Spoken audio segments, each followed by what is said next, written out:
we got the trailer back here to the wood yard. We're going to utilize the 12-way wedge for making little pieces for Jeff's little stove. I'm going to take the positive log stop here. That's at 16 inches. So we'll bring that back, about here somewhere to get it down to 12 for his little potbelly stove. And we'll end up using the trailer for loading out the live deck here. And what's nice when we're feeding it with the log loader versus the excavator, I can use the rotator on the grapple to always get those butt ends facing forward, so it just splits and processes just a little bit easier. But there's the whole operation. And let's go ahead and we'll get the straps pulled and start making little pieces out of big pieces.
it is getting dark really, really fast. So before I lose all of my daylight, the live deck is empty. The trailer is empty. I just did a little cleanup to grab some of the kindling that came off on the cleaner. Throw that in the bag. A little bit of some bits there at the bottom of the conveyor.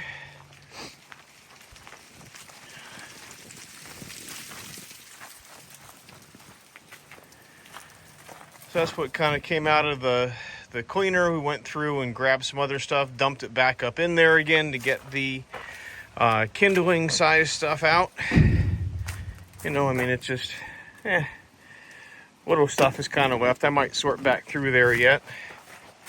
So we ended up with 4.5 bags, so just about probably cord and a half is what we'll call it, I guess. So this is going back over to Patriot's Cove to where it came from. And it's going to be used to heat some veterans' homes. We're going to donate it back to them.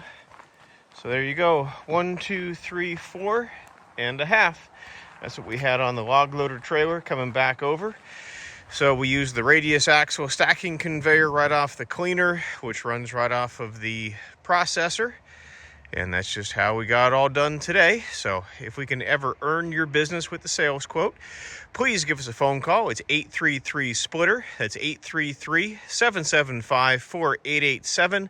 You can also email me at sales@shaverequipment.com. We are a proud sponsor of Patriot's Cove. They are a veterans organization for injured veterans and first responders. They have a trout fishing stream and a hunting program. For more information on what Jeff has going on over there, please visit patriotscove.org. Again, patriotscove.org. Thanks for watching. Do not forget to hit that like and subscribe button to stay up to date on everything we have going on, and we'll see you next time. Thanks for watching.